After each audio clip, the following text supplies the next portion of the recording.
All right, let's move on to the media, shall we? Yesterday was the Semafor Media Summit. I don't know what this is. Say this again? The Semafor Media Summit. Semafor Media Summit. I believe it's some sort of like startup media type company. They had all the big wigs were there. Jen Psaki was there. Chris Licht was there. Don Lemon was there. Kara Swisher from the New York Times was there. So I have a few cuts to play from this. So Jen Psaki was originally, she was interviewed, and she says she was asked if she considers herself a journalist, and she does. I thought she was a former press secretary and also a Democratic operative, but apparently she's a journalist too, according to her. Okay. Do you consider yourself a journalist? I do. Because how do you define being a journalist? Now I'm going to ask you this question. I don't know. I mean, I was once told it was an out-of-work newspaper man. Well, but, you know. Well, here's how I think about it. I mean, first of all, journalism has changed dramatically. Semafor is an example of that, right? And even when I was in the White House working in government, it really was already all on a spectrum. It wasn't just the New York Times, Washington Post, ABC News, and then everything else wasn't considered part of journalism. It's all a big, broad scope of things. And so to me, journalism is providing information to the public, helping make things clear, explaining things, having conversations with people want to learn more about. And so I think there is a broad expansion of what that is. I would I would follow up and say, so are you including Fox News as journalism these days? Because it seems like you're open to more than just the old traditional New York Times and Washington Post. I would ask the question, what was she a major in college? Did she major in journalism? If she didn't, then she's not a journalist. But I'll defer to the journalist of the show, Dawn Stenzel. Thanks, Nick. I would say it's a manipulative type answer. I would never say, I'm on the spectrum of journalism. I've been a longtime journalist. Now I moved to giving commentary and giving op-eds, the broadcast version of op-eds. Which is what she does, right? Yeah. So on that accord, she's correct. But I don't think there's necessarily a spectrum of journalism. I think that's a weird manifestation of it. I do think that there are citizen journalists, and I love that piece of it, that that somebody with a phone and they're capturing images or they're capturing an event becomes that citizen witness journalist, I should say.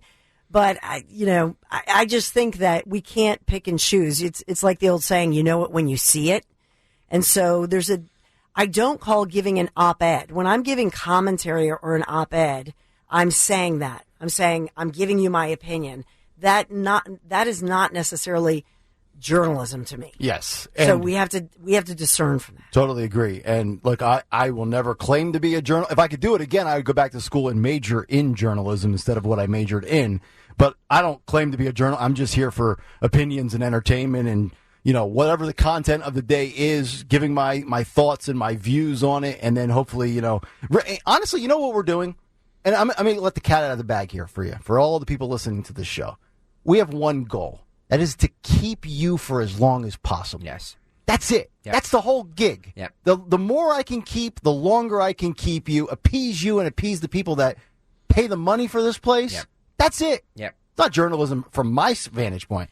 I'm different, though. I am a woman on a mission. I mean, I do want to give truth, and I feel like there are so many news organizations, so-called news organizations, journalistic organizations, and they're black turtlenecks, and they look down on all of you deplorables. And you know what I mean? And so that annoys me as somebody who went to journalism school. That was my dream in life. So I am on a mission to expose the truth. And sometimes, does it work in a partisan way, one way or the other? Yeah, but I think the truth does matter. It's critical. And to the point of you saying you should have gone to journalism school and I know you graduated at Temple with the Lou Klein, School of Journalism, which is awesome. I will say, think of Meg E. Brock, who all of us follow on Twitter, Bucks County Mom, who's a photographer. But I think of her as a great example of a citizen journalist. You don't have to go to college for that. Yeah, you can pick up with some of the skill sets and the traits you need. Yeah, I mean, that's the cool thing about America. You don't have to have a degree or a license. It's really about informing people and exposing the truth. I think a lot of times, though, with the quasi-journalist in the social media era, I think the one thing that is very hard to learn and do and really get down to close to an exact science as possible is sourcing. You know, getting one source, getting a second source to confirm. Because nowadays we just run with everything that, oh, well, this is fact or this is true. And you can be duped by a lot of stuff. It's so true. On social media. Even the Pope in his puffy white coat. Yes. It's funny, you know, you guys are all talking very eloquently about journalism and everything. I got into this just so I could do this. It's 8:04 a.m. on a Wednesday afternoon in Philadelphia. 65 degrees, going up to 75 today. Here's Billy Joel.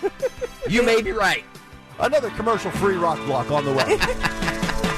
Now the radio bug is a real thing. I know, and there's no vaccine for it. Honestly, that's the only. I love radio. I adore what we do, and I think it's important, and that's the only reason I do it. My goal is pure. It's not for any sort of mission or journalism or anything. I just want to be here to entertain people. And I think we all go about it being authentic in our own way on whether it's this show or this station or in this format by and large. Sure, there's people out there that are putting on productions. You know, we talked about it a couple of weeks ago when, you know, we got into, well, what Tucker Carlson says on TV versus what he's texting behind the scenes. Is he nothing more than an entertainer and an actor? You can have that conversation all day, but I can only speak for this show. I mean, I think we're incredibly authentic. I mean, I say stuff every day that some of the hardcore listeners on this show and this station disagree with. Yes. And sometimes I say things, or you hear things that I never said. Like 50-year-olds are dumb. He never said that. I never said that. But hear what you wish. Let's get back to the Semafor Media Summit. Kara Swisher from the New York Times, she does a podcast for the New York Times, was discussing Elon Musk. She liked the Tesla. No, the Tesla Elon was okay. The SpaceX Elon was great. And the Twitter Elon is an a-hole. Oh, boy. According to Kara Swisher. Okay. Of Elon's war over Substack over the weekend, and generally, like, is there a method to his madness, or is it totally improvisational? I know you all think that they have methods to madness. Maybe they're just mad. I think you might want to take a moment and not think that they necessarily have any kind of plan.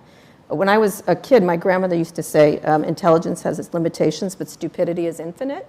And so it's infinite here. They just are going from thing to thing. And so he is like an id. So whatever he feels like at the time. I think today I'll cover up the W on Twitter. So it's titter. Ha ha. You know, like really a boob joke from a 50-year-old man? Like, you're kidding me, right? And he thinks it's hysterical. And then he publishes it. And so it's that to, I think I'll fire everything. I think I'll do this. I think I'll do that. And he's surrounded by enablers. Like, you can't believe they're licking him up and down all day. And so he also has some personal things that are obvious, you know, in terms of his upbringing and everything else, that is all impacting it. And when you're the world's richest man and everyone tells you you're really smart, you believe it after a while, and you can't make a mistake, and that's what he's doing. So to switch to the... By the way, he's really smart. Like, let me just say, Tesla, Elon, I like okay. He can be some problems there. SpaceX, Elon. But not SpaceX, Elon's cool. Twitter, Elon's an asshole. You know, I said this almost verbatim over a month and a half ago during the Twitter files, where I said, boy, all the lefties, they loved Elon when he was pumping out these cars and all this science stuff. But when he took over Twitter, oh, we hate Elon. He's a conservative now. Yep. Amazing how, and she epitomizes what I just characterized. Yeah, you've long said that, and that's, it's sad to me. This woman, I just want to like tickle her and make her laugh. Like no joy. There's no joy with these people at all. None. It's what a way to go through life. I know. Just be angry. She must be like, think about this. You go out for a few margaritas on Cinco de Mayo. She would be a blast. She's on the top of my list of women I would love to hang out with on a drinking holiday. Well, I don't know. Maybe she's a little fun if you give her a couple margaritas. I don't know. She might need about 7 or 8 to let loosen up. Let the wild side out. Good God. But by the way, if you haven't done so yet, we're recording this right now, so this whole segment will be up on YouTube later today, and Instagram, by the way. If you have not subscribed to the YouTube channel, Nick's Big Take from this morning at like 6:13 is up there about how the push for EVs is actually a push to silence conservative talk radio. So that video is up there. Go to youtube.com/@1210WPHT, youtube.com/@1210WPHT. Hit the subscribe button. We need all the different avenues to get this program out that we can. If you listen to the Big Take this morning, you know why. If you watch it, you'll know why. But, you know, we need all the avenues that you can get this program and the programs on this radio station, because the powers that be are trying to silence it. And speaking of that, I know you had mentioned in the past with the launching of YouTube, we got to take advantage of it while we can, because we don't know how long they will allow us to, post our commentary. It's funny you say that. We already ran into some issues the other day Was it yesterday? It was 2 days ago when you weren't here. We wanted to post a clip with Opelka, and we put some content up there that they didn't think, and they just don't let you. They just don't let you. So, because yesterday, around 2:30, as I was just trying to kill some time in between, some shows. Pretty much. I clicked on the post that you posted on Twitter that linked up the YouTube video. And I clicked on the link on my phone inside of my Twitter app, and it popped up, but it didn't open initially. It said the content that you were clicking on is no longer available, or something to that effect. So I closed it. I did it again, and it opened and took me to it. But I immediately thought of what you had said, like, oh, my God, they're flagging this already? Interesting. Yeah. I think it was just a technical issue, but... It may have been. Yeah. It may have been. Because the second time around, it worked. Francesco writes on Twitter, not working on Odyssey today very well. Are we having issues with the Odyssey app this morning? I don't know. News to me. So if we are, apologies. That's not my domain, but I would love to hear if we are. Right. Salty Vet says Trump gains nothing with either Scott or Haley. He already has South Carolina. I'd look at Winsome Sears, who recently killed it on Mar, or Mark Robinson. Trump needs VA and North Carolina. I mean, he does have a point. Yeah, it's a valid point. Florida, South Carolina, he already has. That's so he really gains nothing out of it. But also to say that the person from that state is going to deliver that state that's an overreach. It's a little bit of an overreach. Okay. I look at Tim Scott as the broader. He'd be almost impossible for the opposition to go after. That's true. And he breaks a lot of narratives. Mm-hmm. So I think that I think Tim Scott is the best. I mean, that message right there that we played for you, does that not already just catapult him over Kamala Harris in one message? That just wipes out everything she's accomplished in 3 years, right? To some people it does, yeah. Who else was on the panel? CNN Chris Licht. Mm-hmm. They addressed Don Lemon. Oh, boy. And about how he is making headlines and news and not always in the best manner. Chris Licht seems to be right behind Don Lemon. Oh. Well, let me rephrase. Let me just step back from that statement for a second. He seems to be in Don Lemon's corner. Okay. Is that better? Yeah. Thank you. Sorry. What a make Half the headlines are about our friend Don Lemon, who is here. And when I write about Don Lemon, it gets traffic. What do you make of Don's sort of outsized presence in the coverage of CNN and the buzz about CNN? How do you navigate Don Lemon, who is sitting exactly in my line of sight? Look, Don Lemon, I'll speak like he's not in the room. Yes, please. Don Lemon is a lightning rod because he really came to prominence during an era where that was celebrated and encouraged in prime time. That was CNN's prime time. That is not CNN's prime time. The world has moved on from that. Don has moved on from that. Don was the first one to go, I'm tired of having to set my hair on fire every night. I want to try something new. And so the Don Lemon who's in Memphis getting that incredible reporting is the Don Lemon we have in the morning, not the one who was in prime time. And we both agree that that's the Don Lemon we want. Translation, if I was being completely honest with you at our forum here and Don wasn't here, Don's a pain in the ass. He gets no ratings, and we demoted him to mornings because we can't pay him to go away just yet. Yep. That's pretty much it, right?